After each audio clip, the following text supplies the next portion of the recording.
Good evening all of you. आज मैं class 9th का 6 चैप्टर प्रेमचंद के फटे जूते जो हरिशंकर परसाई द्वारा रचित है उसके बारे में बताने जा रही हूँ। परसाई जी का जन्म सन 1922 ईस्वी में मध्य प्रदेश के होशंगाबाद जिले में स्थित जमानी नामक गांव में हुआ। उनकी आरंभिक शिक्षा गांव की पाठशाला में हुई। उच्च शिक्षा के लिए वे नागपुर आ गए। उन्होंने नागपुर विश्वविद्यालय में एमए हिंदी की परीक्षा उत्तीर्ण की। उसके पश्चात कुछ दिनों तक वे स्कूल कॉलेज में अध्यापन कार्य करते रहे। इसके बाद उन्होंने स्वतंत्र लेखन आरंभ किया। कुछ समय तक वे पत्रकारिता के व्यवसाय में रहे। उन्होंने जबलपुर से वसुधा नामक साहित्यिक पत्रिका का प्रकाशन किया। इस पत्रिका का खूब स्वागत हुआ, परंतु यह घाटे के कारण चलना बंद हो गई। परसाई जी ने विपरीत परिस्थितियों में भी लेखन से मुंह न मोड़ा, न ही दोबारा नौकरी की।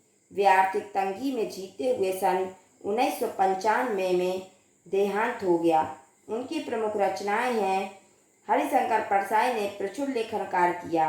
उनकी कई पुस्तकें प्रकाशित हो चुकी हैं। उनकी पुस्तकों में प्रमुख है जैसे उनके दिन फिरे, भूत के पांव पीछे, सदाचार की ताबीज, बेईमानी की परत, पगडंडियों का जमाना, शिकायत मुझे भी है और अंत में तिरछी रेखाएं, ठिठुरता हुआ गणतंत्र, विकलांग श्रद्धा का दौर, तब की बात और थी, हंसते हैं रोते हैं, रानी नागफनी की कहानी, तट की खोज, वैष्णव की फिसलन आदि। परसाई रचनावली के 6 भाग भी प्रकाशित हो चुके हैं। अब मैं आपको पाठ प्रेमचंद के फटे जूते का सार बताने जा रही हूँ। प्रेमचंद के फटे जूते एक व्यंग्य निबंध है। व्यंग्य यानी कि किसी को ऊपर तानाकसी करना, व्यंग करना, तो व्यंग्य निबंध है। इसमें प्रेमचंद के फटे जूतों को लक्ष्य करके लेखकों की दुर्दशा पर व्यंग्य किया है। यानी कि प्रेमचंद के जो फटे जूते हैं उसको उन्होंने लक्ष्य बनाया है, एक उद्देश्य बनाया है और लेखकों की जो दुर्दशा है उसका वर्णन किया है। जो व्यक्ति समाज की कुरीतियों पर ठोकर मारता है, यानी कि समाज की जो बुरी रीतियां हैं या समाज की जो परंपराएं हैं उनको ठोकर मारता है, तो समाज उसे बदले में क्या देता है, इसका वर्णन किया गया है। लेखक के सामने प्रेमचंद और उसकी पत्नी का एक चित्र है। प्रेमचंद कुर्ता धोती पहने हुए हैं, सिर पर टोपी है, गालों की हड्डियां उभरी हुई हैं, पाँव में कैनवास के जूते हैं जिनकी पतरियां निकल आई हैं, यानी कि जिनका नीचे का सोल है वो निकल गया है, इसलिए वे बेतरतीब बंधे हुए हैं, इसलिए वो बिना मतलब कायदे से बंधे हुए हैं। बाएं जूते में एक बड़ा छेद हो गया है जिसमें से उंगली बाहर निकल आई है। प्रेमचंद के फटे जूते देखकर लेखक चिंता में पड़ गया। अगर फोटो खिंचाते समय पोशाक का यह हाल है तो वास्तविक जीवन में क्या रहा होगा। परंतु फिर विचार आया कि प्रेमचंद अंदर बाहर की अलग अलग पोशाक रखने वाले इंसान नहीं है। लेखक सोचने लगा कि प्रेमचंद हमारे साहित्यिक पुरखे हैं, फिर भी उन्हें अपने फटे जूते का जरा भी एहसास नहीं है। उनके चेहरे पर बड़ी बेपरवाही और विश्वास है। हैरानी की बात यह है कि फोटो में भी प्रेमचंद के चेहरे पर एक व्यंग भरी हंसी है। लेखक सोचता है कि प्रेमचंद ने फटे जूते में फोटो खिंचवाने से मना क्यों न कर दिया। फिर लगा कि शायद पत्नी ने आग्रह किया होगा। लेखक प्रेमचंद के दुख को देखकर रोना चाहता है, किंतु प्रेमचंद की आंखों का दर्द उसे रोक देता है। लेखक सोचता है कि लोग फोटो खिंचवाने के लिए कपड़े, जूते, क्या बीबी तक मांग लेते हैं, फिर प्रेमचंद ने ऐसा क्यों नहीं किया। आजकल तो लोग इत्र लगाकर फोटो खिंचवाते हैं ताकि फोटो में से सुगंध आए। गंदे आदमियों की फोटो में खुशबूदार होती है। लेखक को प्रेमचंद का फटा जूता देखकर बड़ा ही दुख होता है।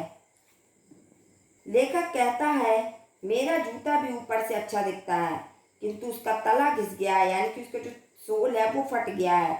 मैं ऊपरी पर्दे का ध्यान रखता हूँ, यानी कि मैं ऊपरी दिखावे का ध्यान रखता हूँ, इसलिए उंगली को बाहर नहीं निकलने देता, इसलिए मैं अपने घर की बातों को बाहर नहीं निकलने देता। मैं फटा हुआ जूता पहनकर फोटो तो कभी खिंचा ही नहीं सकता। वो कह रहा है यहाँ पे लेखक कि मैं फटा जूता पहनकर तो कभी फोटो ही नहीं खिंचा सकता। लेखक सोचता है कि प्रेमचंद की व्यंग भरी मुस्कान का रहस्य आखिर क्या है। क्या कोई हादसा हो गया है? क्या किसी होरी का गोदान हो गया है?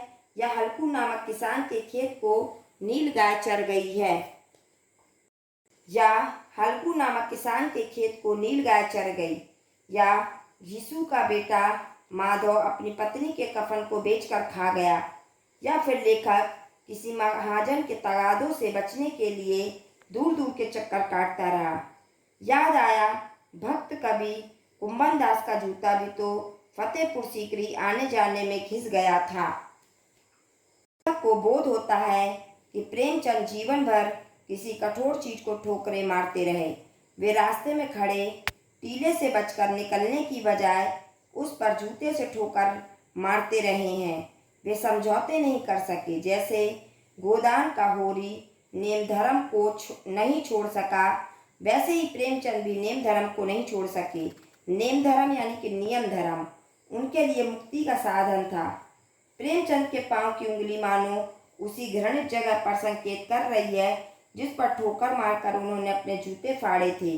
वे अब भी उन लोगों पर हंस रहे हैं जो अपनी उंगली को ढकने की चिंता में तलवे घिसाए जा रहे हैं।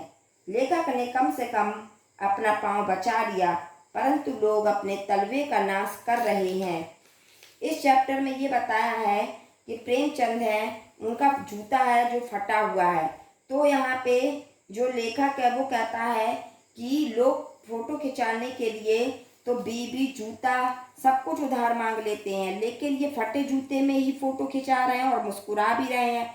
यानी कि प्रेमचंद ने कभी भी दिखावे पर जोर नहीं किया। उनका जो कुछ था वो अंदर बाहर से सब एक ही था। जबकि लेखक ये कहता है कि वो दिखावे पर वो ज़्यादा जोर देते हैं। वो कहते हैं कि अंदर की चीज़ें बाहर नहीं जानी चाहिए। वो पर्दे को महत्व समझते हैं। जबकि लेखक का भी जूता नीचे से तलवे से फटा हुआ था। फिर लेखक कहता है कि प्रेमचंद ने अपने जूते को ठोकर मार मार कर फाड़ लिया होगा, और वो कहते या फिर उसका जूता आने जाने में फट गया होगा। लेकिन यहाँ पे लेखक ये भी बताना चाहता है कि जो प्रेमचंद थे वो नियम धर्म नहीं छोड़ सके। मतलब जो नियम धर्म पर चल रहे थे, जो अपने कर्तव्यों का पालन कर रहे थे, उस पर नहीं छोड़ सके ना उस पर उनसे उन्होंने मुक्ति पाई, बल्कि न उन्होंने कभी इस चीज को घृणित समझा, घृणा योग्य समझा कि जो हमारे पास है वो हमें बढ़ा चढ़ा के दिखाना चाहिए। इस पे भी उन्होंने कभी जोर नहीं दिया। वो कहते हैं उंगली को ढकने के लिए चिंता से तलवे घिसाए जा रहे हैं, यानी कि वो हंसते रहे और उन्होंने उंगली को ढकने के लिए वो अपने तलवे को घिसाने के पक्ष में भी नहीं थे। लेखक कम से कम अपना पांव बचा लिया, परंतु लोग अपने तलवे का नाश कर रहे हैं।